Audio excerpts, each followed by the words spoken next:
اعوذ باللہ من الشیطان الرجیم، بسم اللہ الرحمن الرحیم۔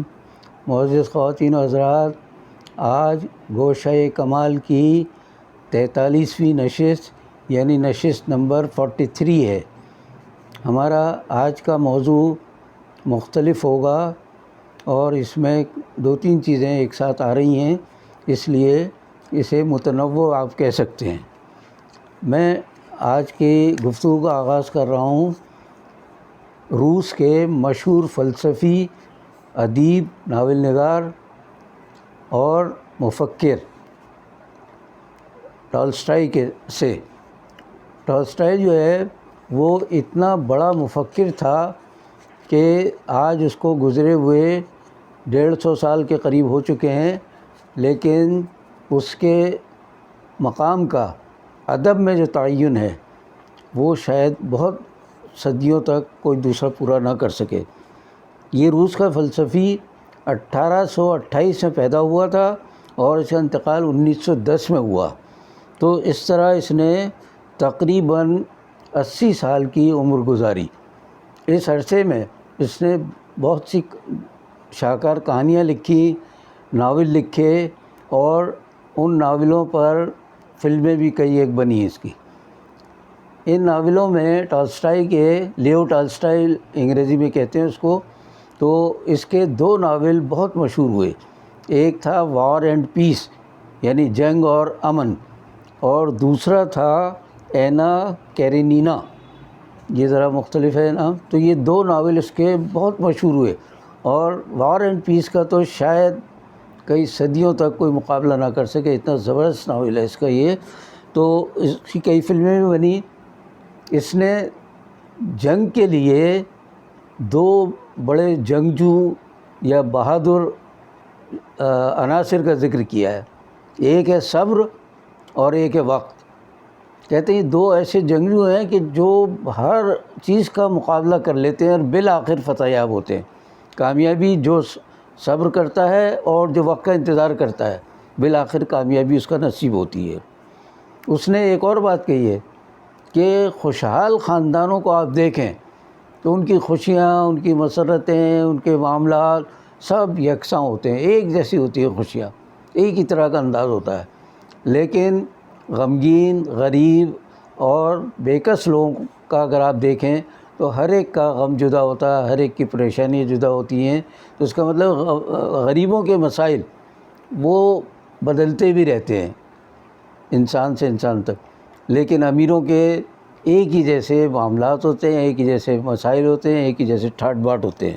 تو اس نے معاشرے میں غریبوں اور امیروں کی یہ کیفیت بیان کرنے کے بعد دراصل ایک بہت بڑا سوال چھوڑا ہے کہ کسی بھی معاشرے میں اہم کون ہے؟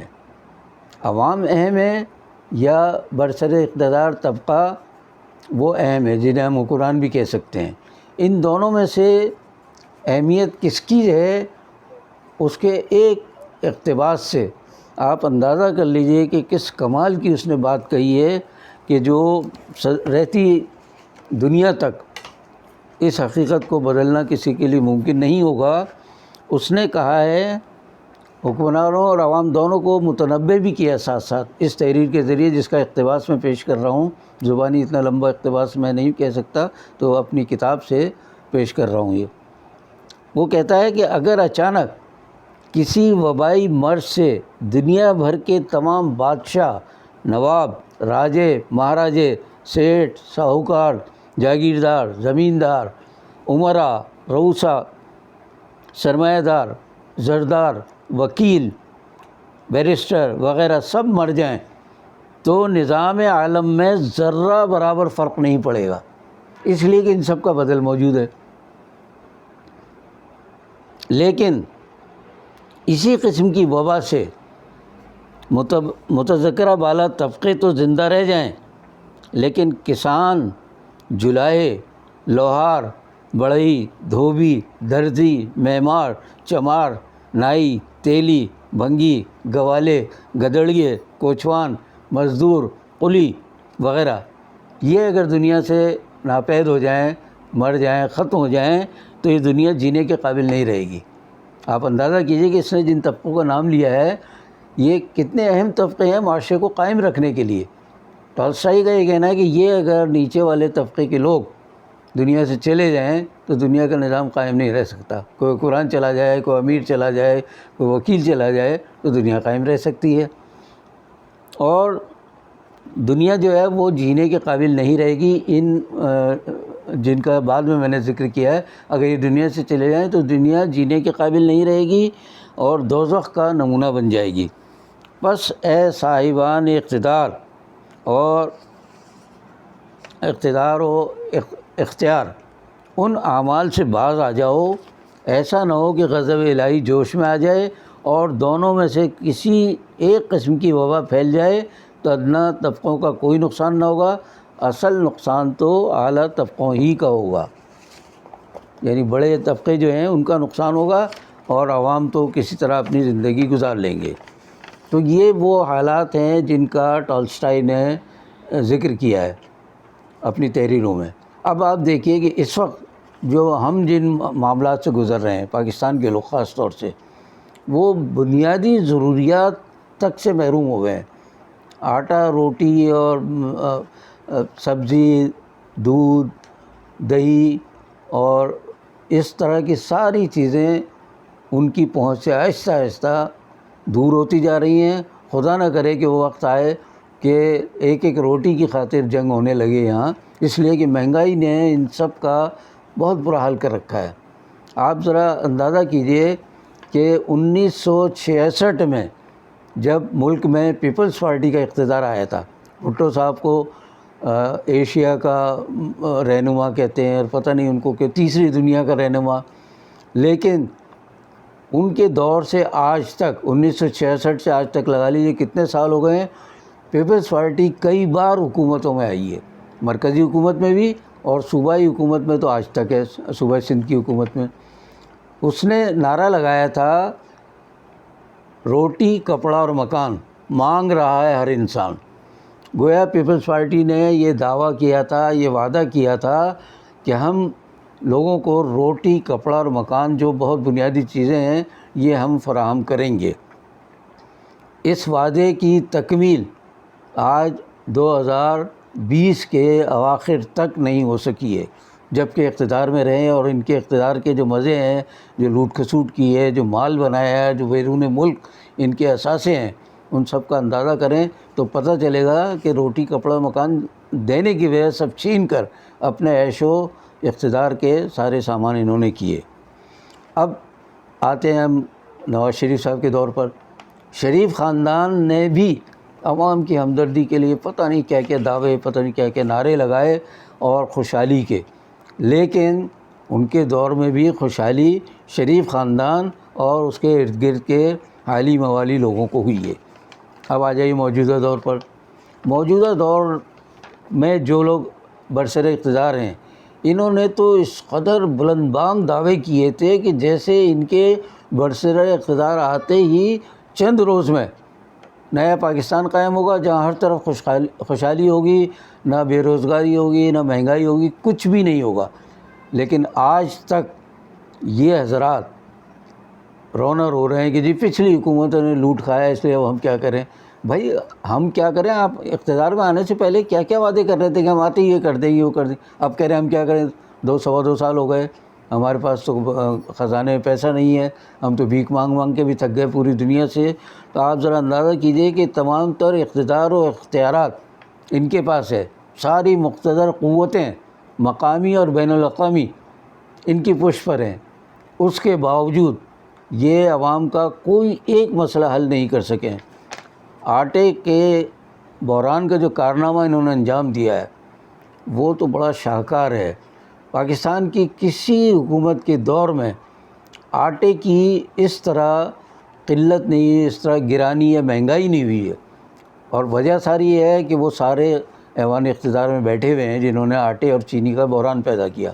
یہاں میں ایک اور مولانا روم کا ایک اقتباس پیش کرنا چاہوں گا آٹے کے معاملے میں، کہ آٹے اور بحران کا پیدا کرنے والے یہی لوگ ہیں، لیکن یہ عوام کی ہمدردی میں روزانہ آنسو بہا رہے ہیں اور رو رہے ہیں کہ جی بس ہم تو یہ کرنا چاہ رہے ہیں، وہ کرنا چاہ رہے ہیں، ہم کچھ نہیں کر سکے، کچھ نہیں کر سکتے، اس لیے کہ سابقہ حکمرانوں نے اتنا خراب کام کر کے ہمیں سپرد کیا ہے اقتدار کہ اب ہمارے بس میں کچھ بھی نہیں رہا۔ اب ذرا سن لیجئے مولانا روم کا ایک قصہ۔ وہ فرماتے ہیں ایک شخص سر پر ٹوکرا اٹھائے ہوئے کہیں سے گزر رہا تھا، اس کے ساتھ ایک کتا بھی تھا۔ کتے کا بھوک سے برا حال تھا، گویا اس کا سگ بھوک سے قریب المرگ تھا۔ وہ شخص اپنے کتے کی حالت زار پر زار و قطار روتا ہوا چلا جا رہا تھا۔ لوگوں نے اس سے رونے کا سبب پوچھا تو کہنے لگا یہ کتا میرا بڑا وفادار ساتھی ہے، اس نے ہر برے وقت میں میرے ساتھ دیا ہے، کام آیا ہے میرے، لیکن افسوس کہ یہ بھوک سے مر رہا ہے۔ دریافت کیا گیا کہ تمہارے سر پر جو ٹوکرا ہے اس میں کیا ہے؟ تو فرمایا اس میں روٹیاں ہیں جو میرے سفر میں کام آئیں گی۔ لوگوں نے لعنت ملامت کرتے ہوئے کہا کہ ظالم انسان کتے سے ہمدردی بھی جتاتا ہے، روتا بھی ہے اس کے حال زار پر، اور اسے کھانے کو بھی نہیں دیتا۔ کہنے لگا یہ ٹھیک ہے کہ مجھے اس سے محبت ہے، لیکن اتنی بھی نہیں کہ اپنے حصے کی روٹیاں اسے کھلا دوں جن پر میں نے پیسے خرچ کیے ہیں، جبکہ اس کے غم میں بہائے جانے والے آنسو جو ہیں ان کی کوئی قیمت نہیں ہے، مفت میں ملے مجھے تو یہ تو میں کر سکتا ہوں خرچ، باقی جو روٹیاں ہیں جو میں نے اپنے کسی طرح حاصل کر لی ہیں یہ میں ان کو دینے کے لیے تیار نہیں۔ تو اب آپ ذرا اس کو دیکھیے کہ ہم اپنے رہنماؤں کو، سیاستدانوں کو، حکمرانوں کو اگر دیکھیں تو ہر شخص آنسو بہاتا ہوا تو نظر آتا ہے، لیکن ٹوکرے میں سے، اپنے ٹوکرے میں سے جو لوٹ مار کا جو کچھ جمع کیا ہے اس میں سے دینے کے لیے ایک روٹی بھی دینے کے لیے تیار نہیں ہے۔ تو اس پورے معاملے کو اگر آپ دیکھیں، اس کو کسی شاعر کا خواب و خیال نہ سمجھیں، یہ حقیقت ہے۔ اب میں ایک بات یہاں بڑی دلچسپ یاد آ گئی ہے مجھے، جو میں آپ سے کہنا چاہتا ہوں کہ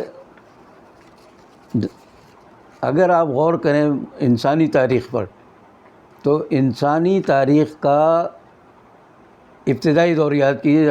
حضرت آدم علیہ السلام، حضرت آدم علیہ السلام ایک دانہ گندم کی خاطر جنت سے نکالے گئے تھے۔ تو کیا اتنا بحران ہونے کے بعد کیا اللہ تعالیٰ برسر اقتدار لوگوں کو اقتدار سے کیا نکال باہر نہیں کرے گا؟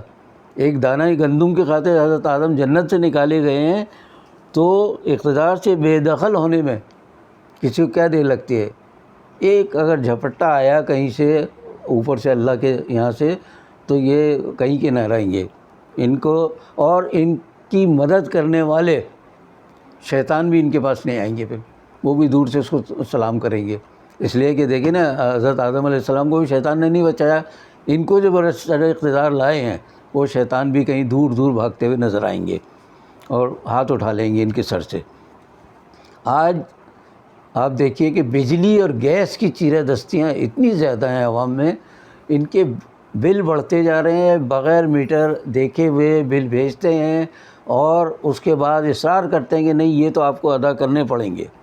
تو اس معاملے میں مجھ سے کہا جاتا ہے کہ جی آپ مسائل تو بہت بیان کر دیتے ہیں، کوئی حل بھی تو بتا دیجئے آپ۔